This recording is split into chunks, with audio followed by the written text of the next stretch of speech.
The judicial system, is a foundation of societies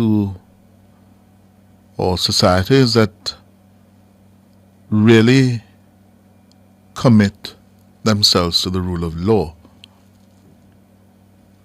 Because the law, justice is to be blind and be applicable to all.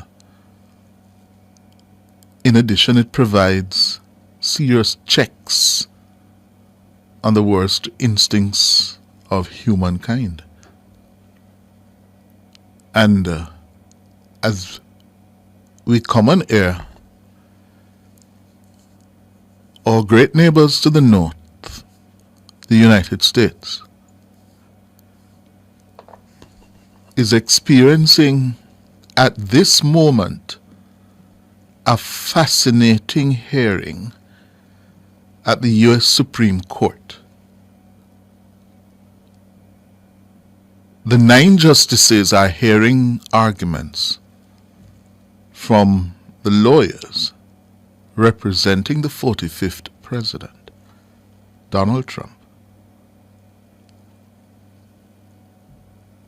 His lawyers are claiming that Mr. Trump, as president, should be absolutely immune from any criminal prosecutions for whatever action he may have taken while in office. And a lot is turning on this, because if the Supreme Court justices are to find thesis, then it means any man or woman who sits in the Oval Office can turn it into what one of the justices, Ketanji Brown, described as a crime center. A crime center, knowing full well that he cannot be prosecuted. This, frankly, is the absurdity of what Mr. Trump is arguing.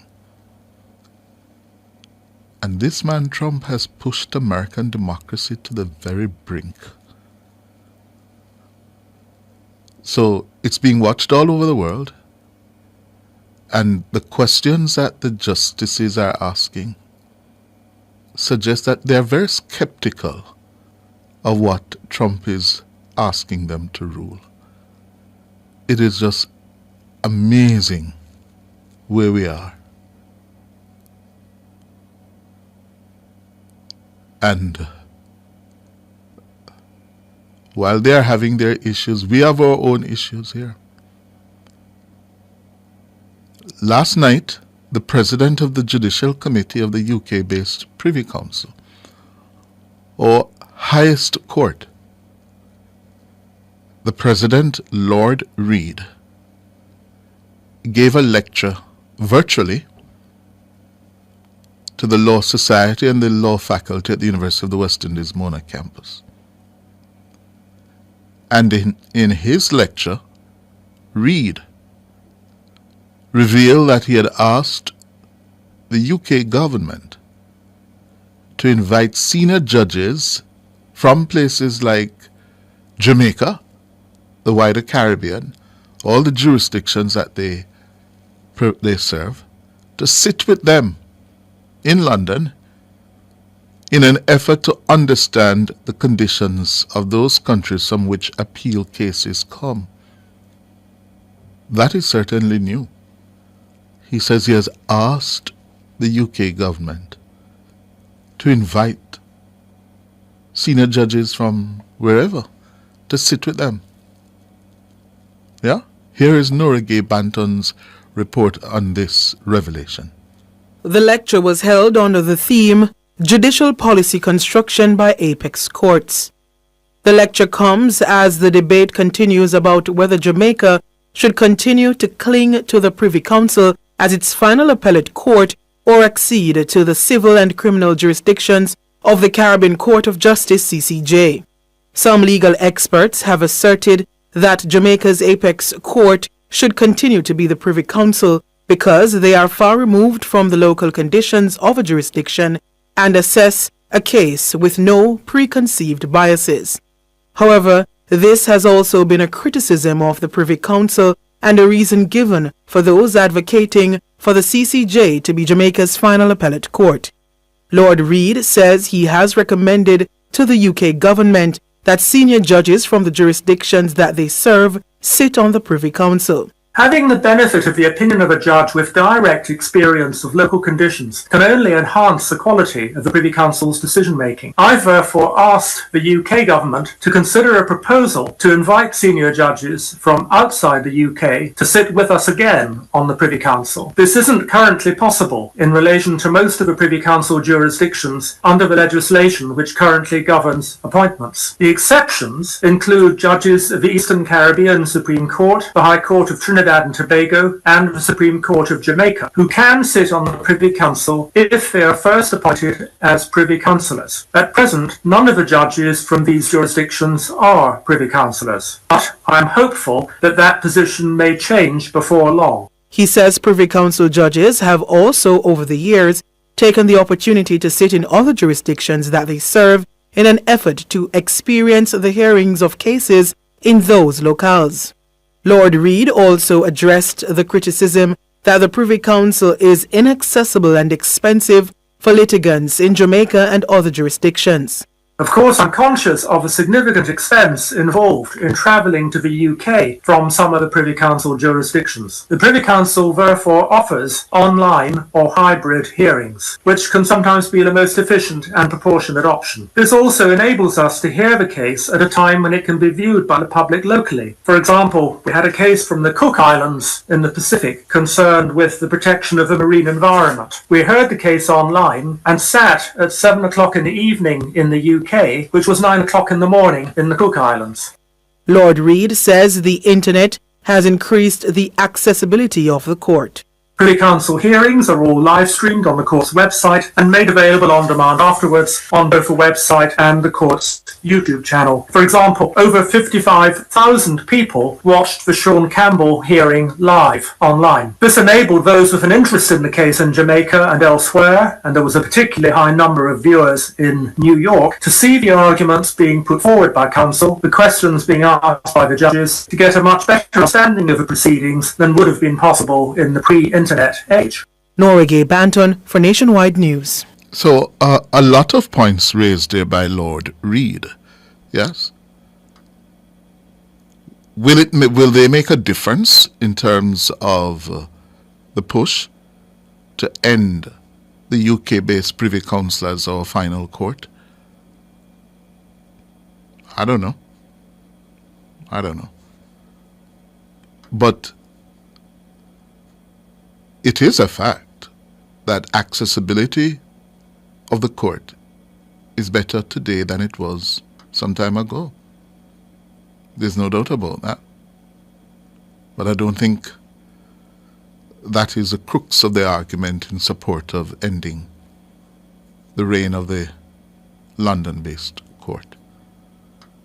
Interesting, he said 55,000 people tuned in to watch the Vybz Kartel decision. 55,000. A lot in Jamaica and New York. We can understand why New York. Yes? New York is virtually Kingston 22. Yeah? If they say Miami is Kingston 21, so New York would be Kingston 22. Yeah.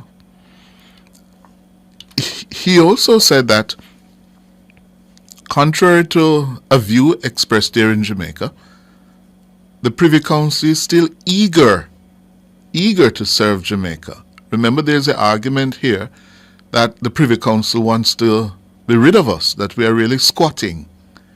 Well, this was how Reid addressed that matter. is felt throughout all the jurisdictions we serve. As judges, it is our vocation to give people a reason to believe that justice is possible. We have a duty to do our best to make justice happen every day, to try to make the world more just for all our citizens. I'm very grateful for the opportunities we have to serve the citizens of Jamaica and the other Privy Council jurisdictions. It is a responsibility that I and my colleagues take very seriously and an enormous privilege. All right. That's Lord Reid, the President of the Judicial Committee of the Privy Council. Yes? Quite a lecture there yesterday evening, and we must commend and note the work of the Law Society and the Law Faculty in facilitating that. I think that was very good. Yeah? The situation at St. James High School, I gather, is getting worse. Yes, getting worse. That's a school where the chairman of the board, Christopher McCurdy, says the principal, Joseph Williams, is out of control. And the board is having a warm time dealing with Mr. Williams. The news came from the school recently that the principal, on his own, has expelled 3 students without giving the students or their parents due process, as in an opportunity to answer to whatever issue of concern he may have. Earlier this week, we heard from the Chief Education Officer that they were hearing about these things only very recent through the media. Find that hard to believe because, according to Mr. McCurdy, he has been chairman of the board since 2022, and even before then, previous chairmen of the board have been complaining bitterly about how the school is being run by Principal Williams. And then the latest turn with the 2 girls who have been expelled since January. One only recently getting into a private school. And by the way, one of the questions that the Ministry of Education should answer: how do you as a ministry deal with the fact that the family of that girl, who is now in a private high school, is being asked to fork out $72,000 a year for school fees, while she was at St. James High School? The fees were $12,000 a year. She has not, according to the board, the board chairman, been expelled.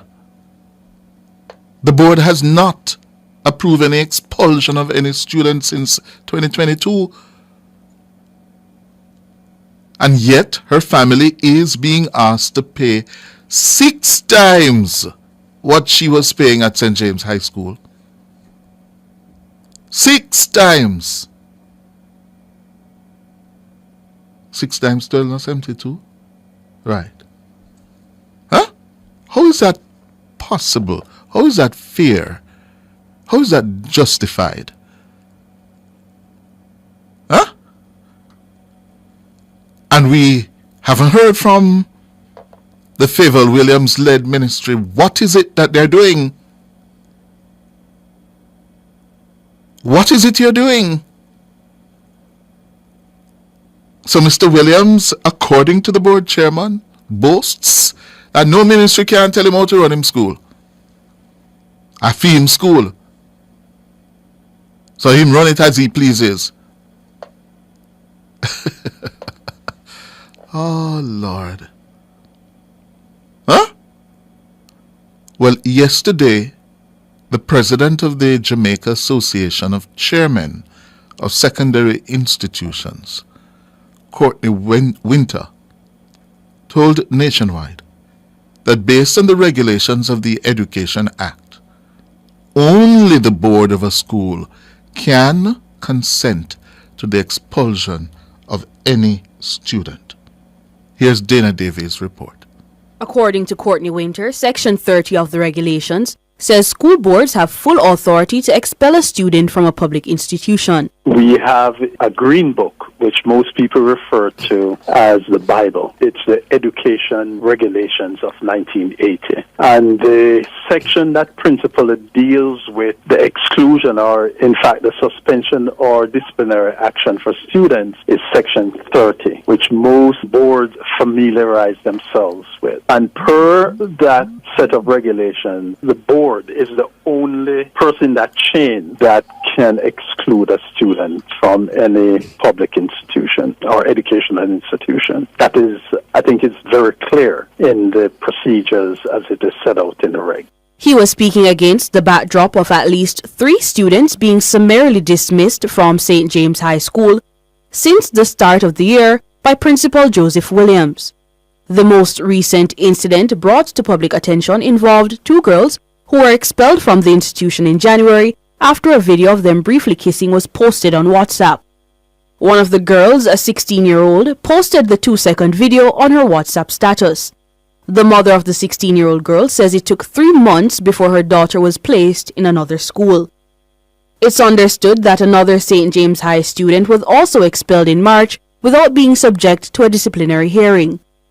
Mr. Winter explained that the regulations outline that the principal must make a report to the board on any infraction by a student that may require suspension. The principal has the authority to suspend a student up to 10 days, and those are school days. Right? During that period, a report is made to the board. The board then makes a decision whether or not that infraction should be investigated, and they will pass it on to what's called a personnel committee. The personnel committee then investigates that infraction within those 10 suspension days. After the investigation of the matter, the personnel committee then makes a recommendation to the board. He says the decision is then up to the board on what punishment is meted out to the student. I think they have 3 or 4 choices. One is to reinstate the student with or without reprimand, and in fact they can also reprimand the parent or the guardian. The second choice is to further suspend the student for no more than 5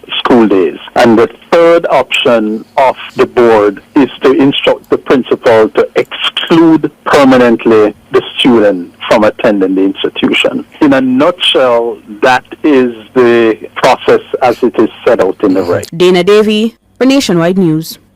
Thank you, Dana. So, that's very clear.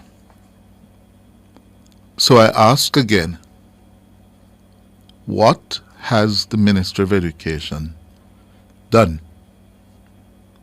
What has it done? What is it doing? Huh?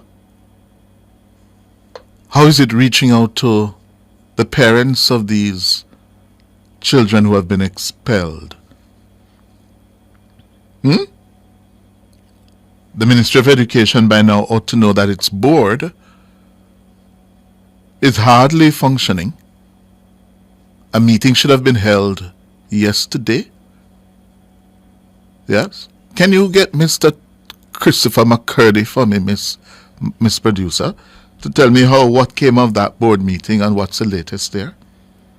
Yes?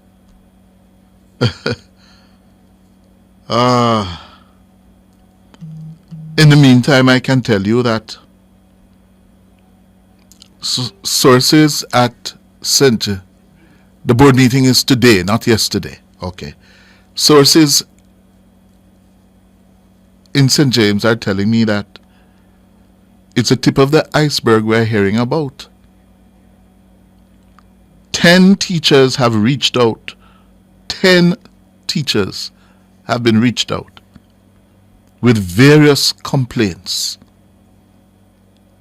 Yes, various complaints. Letters, emails, phone calls. Yeah, because apparently what's been happening at St. James High School for quite a number of years is now coming out into the open. Coming out into the open. And what of the Meadowbrook situation, where one grade 11 girl gave another that brutal beating? Did she lose a tooth because he kicked that I saw? What Meadowbrook, the police told us that Meadowbrook is dealing with it. What is happening there, Meadowbrook?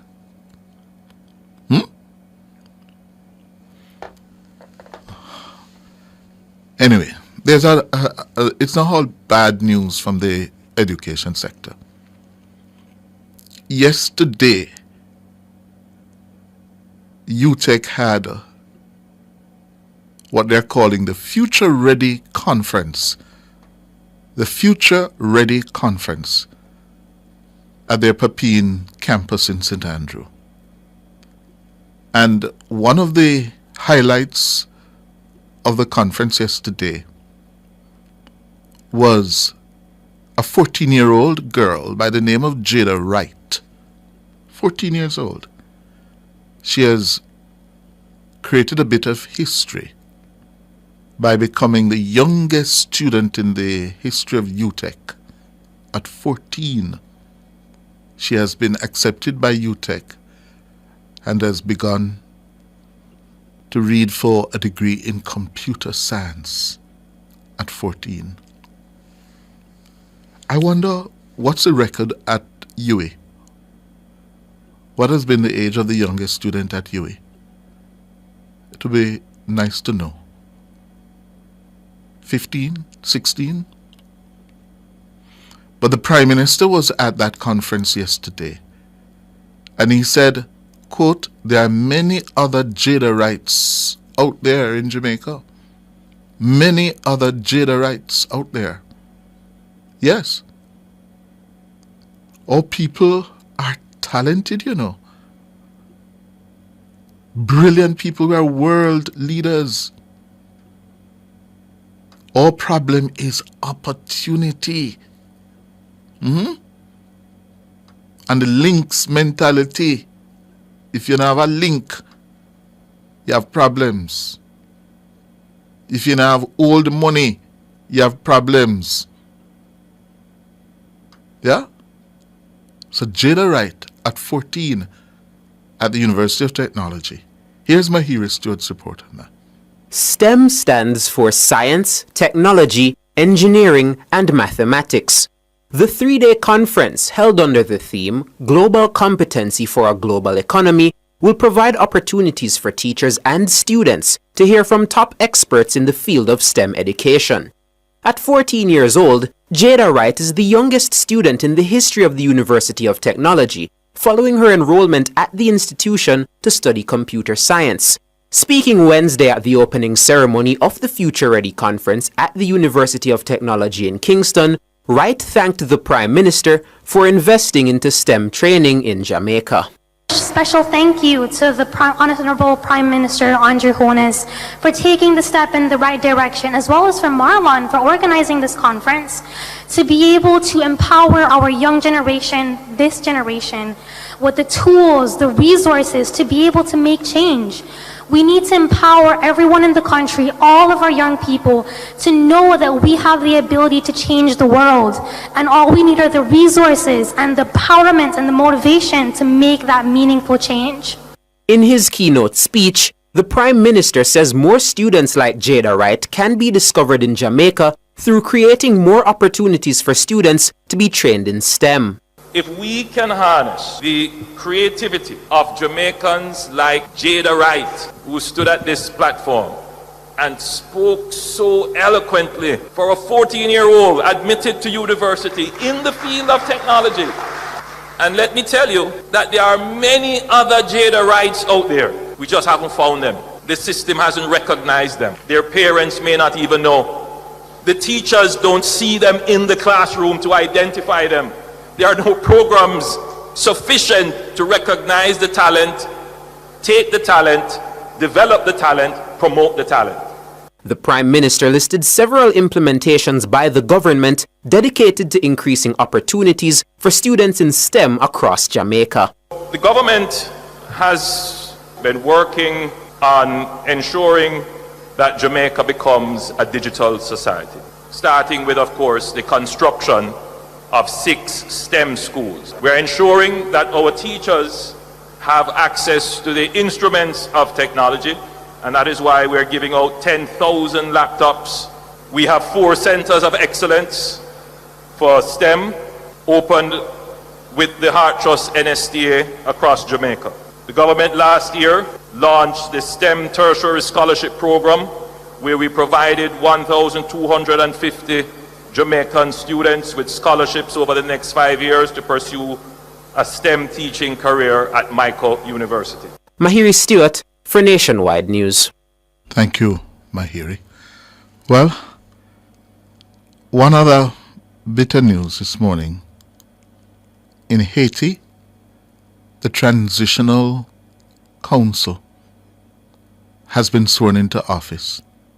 That's the group of a cross-section of Haitian society who are now supposed to be running Haiti following the resignation of the Prime Minister Ariel Henry. They have been sworn into office. We wish them well. Yes, we wish them well.